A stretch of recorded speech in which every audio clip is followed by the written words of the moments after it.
is that this part of the world that is called the House of War. And of course, when we speak about the House of War, we speak about people that are regarded to be infidels because they are not Muslims.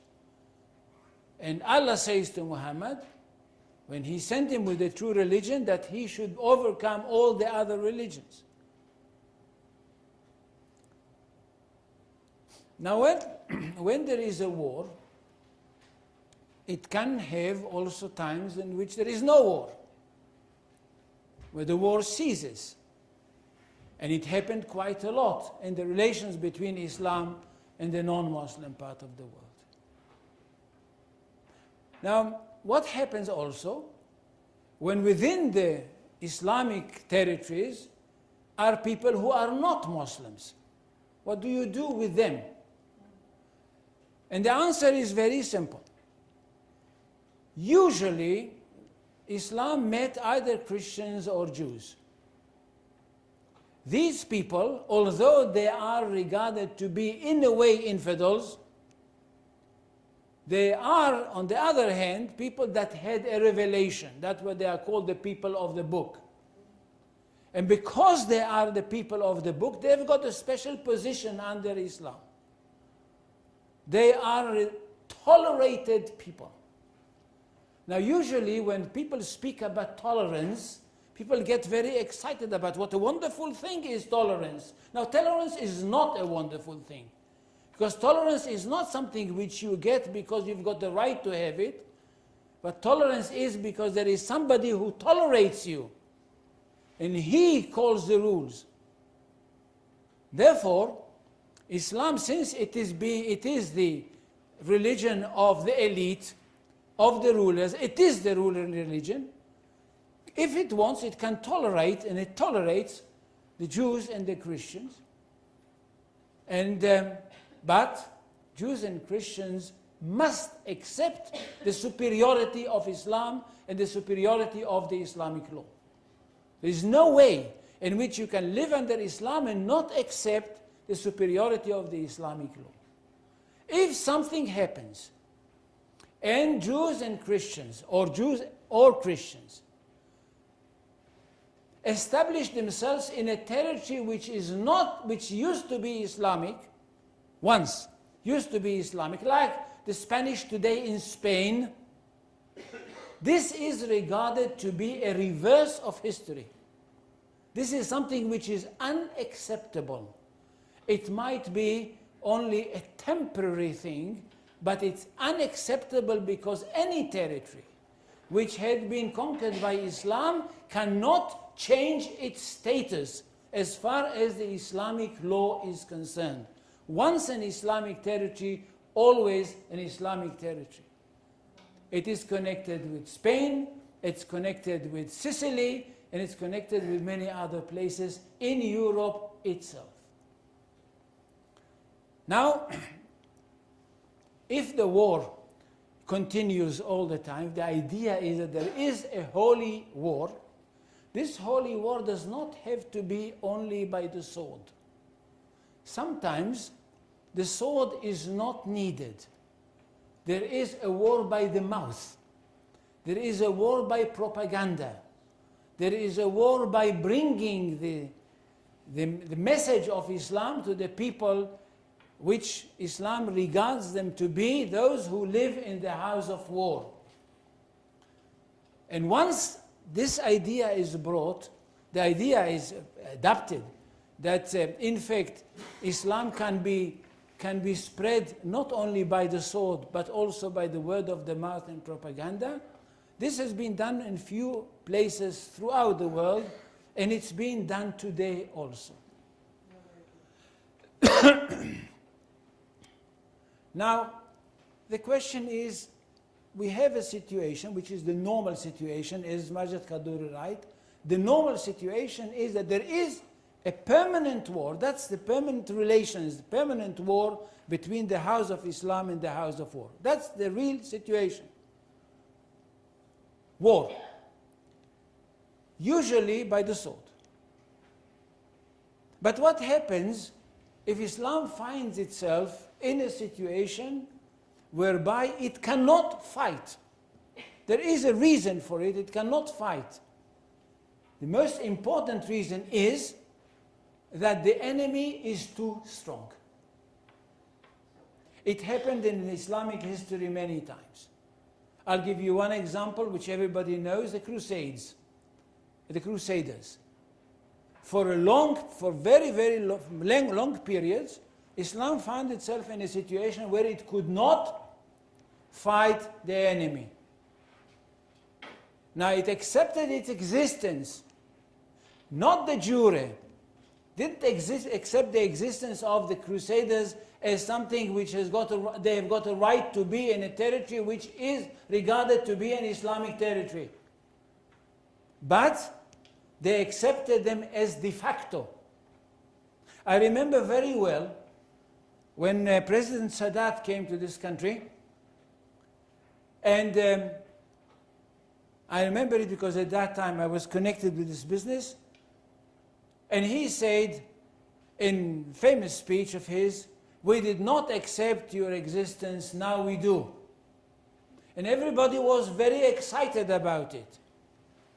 And the answer is they should not be excited, because the idea is that you don't fight something which is only in your imagination. If Israel is an imaginary thing, you don't accept it as a fact. So you are fighting something imaginary. And therefore, Islam accepted the fact that there were crusaders in this country. And for a very long period, it kept peaceful relations with them. So what happens? If you keep peaceful relations with the enemy, it means you stop the jihad. But the jihad is incumbent on you. It's incumbent on the Islamic community as such, not only on every individual. On the Islamic community as such, it is incumbent on the community to fight against the infidel, to fight for the creation of the Islamic empire, for the creation of the Islamic state, to bring the law of God to these territories. The idea is not to bring the law of God to the individuals. It's not Christianity with personal salvation. Also world religion, but there is personal salvation. Here we are talking about a territorial attitude, which means the whole territory of the world has to become Muslim and to succumb or to be under the rule of the Islamic law. So what happens if you cannot do it? Usually because the other side is too strong. The Islamic jurists tell us that in such a case, you are allowed to go to create an armistice. Armistice. Pay attention, the word which is usually used in Arabic is salam. Now salam is not an armistice, it's a condition, it's a situation. It's not a legal concept. Pay attention. Salam, peace, the way we translate peace into Arabic, this is not a legal concept. It is a situation. It's a situation in which there is no war. But the legal concept, and that's what we are interested all the time, because Islam is a legal system. The legal concept is hudna. Hudna in Arabic means ceasefire, cessation of war. There is no fighting in the time of the hudna. It is based on some sort of historical event connected with the life of Muhammad. This was the precedent. Doesn't make any difference at this moment. But what's important is that in a case of hudna, we are talking about a legal system, a legal concept. Is hudna a peace forever? The answer, it is not. Because it is impossible to stop jihad forever. And when I talk about forever, I'm talking about for a very long period. Hudna is connected with a very limited period that must be put into the text of the Hudna itself, whether this text is written or whether this text is not written. And the text of the Hudna demands that the maximum time of the treaty, in this case the treaty of the armistice, is 10 years. Sometimes it goes to 10 years, 5 months, 40 days, and something like that. It can be also elongated over another 10 years, or another 50 years, 5 years. But remember, you cannot stop the war for the expansion of Islam forever. Now, what happens in modern times? In modern times, we find at least 2 peace agreements in this country, which I'm not so much interested in them, but since we are talking about it, 2 peace agreements which basically are not according to the laws of Islam. They are peace agreements which are done according to the laws of nations. It is done, these peace agreements are done because some sort of other considerations came in, but they are not Islamic. And this is one of the weaknesses of these agreements.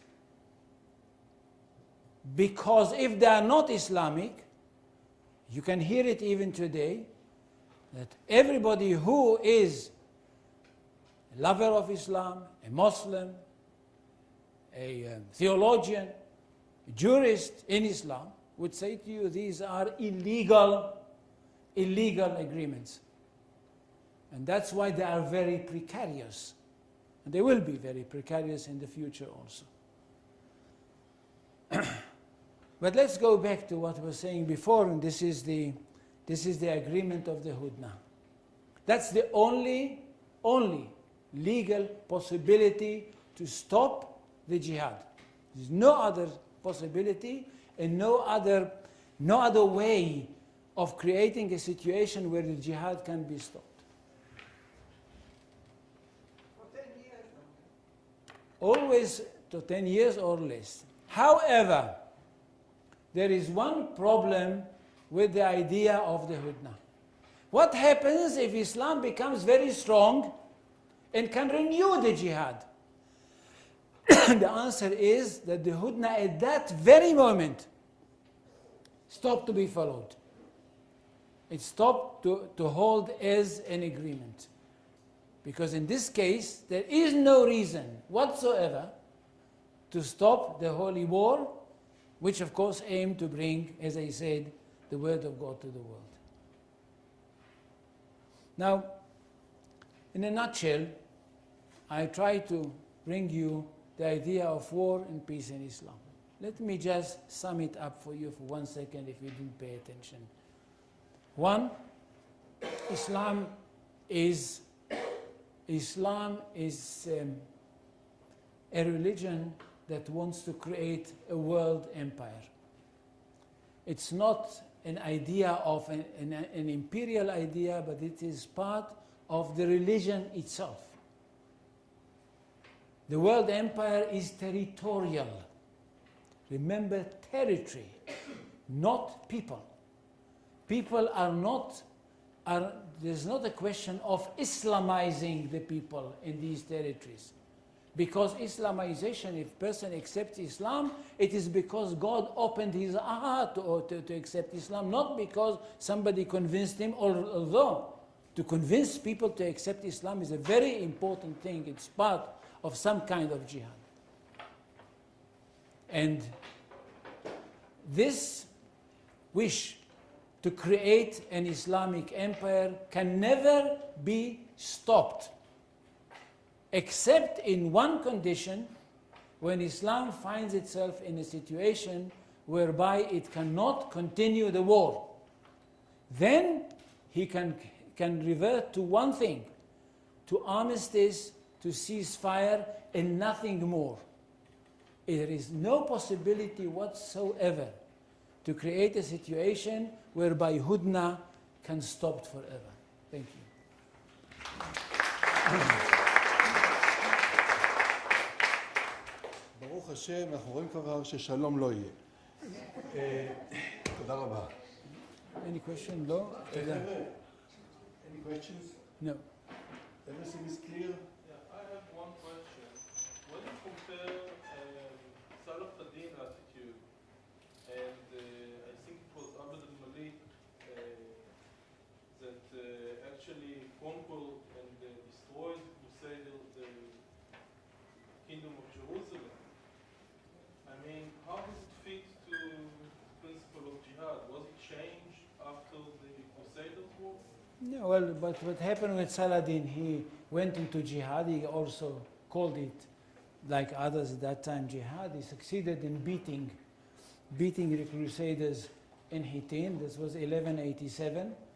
Crusaders remained in this country for another 103 years, and that was with him. But he came into agreement with Richard Lionheart in 1192 near Jaffa, which was the first hudna that he could do at the time. And there were the second very interesting hudna for another 10 years was in 1229 between Al-Malik al-Kamil of Egypt and Friedrich II, the Kaiser, the Emperor of the Holy Roman Empire, in which there was a situation in which the Muslim find themselves that they have to succumb to the wishes of the emperor and even deliver to him Jerusalem. So there was always, the minute Islam found itself in a position of weakness, it never went with its head to the wall, never. It always accepted the situation as it is and found the legal reasons where war can be stopped. Yeah. So, what do you think is the solution here? Is there any solution or there is no solution? I always say there is one mistake in negotiating in the Middle East. The problem is they come and ask you, said, have you got a solution?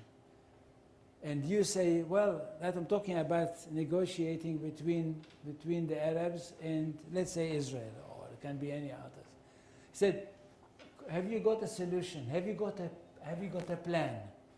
And you want very much peace, and you want peace and quiet. No, not us. I mean, I'm talking about, and whatever.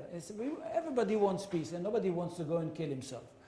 So he said, yes, I've got a plan. My plan is 1, 2, 3, 4, 5, 6, 7. I've been in this game myself. I know what I'm talking about. So the Arab says, okay, the answer is no. Come with a better plan. Now, in the Middle East, they should never ask the question, what is the solution? They should ask the question is, you come to your opponent and say, what is your solution? You. Never write a letter in which you say, this is my plan. Because in this case, you're only starting, first of all, you demand the other side to say no. If you paid attention, it was only a few weeks ago, President Netanyahu wrote a letter to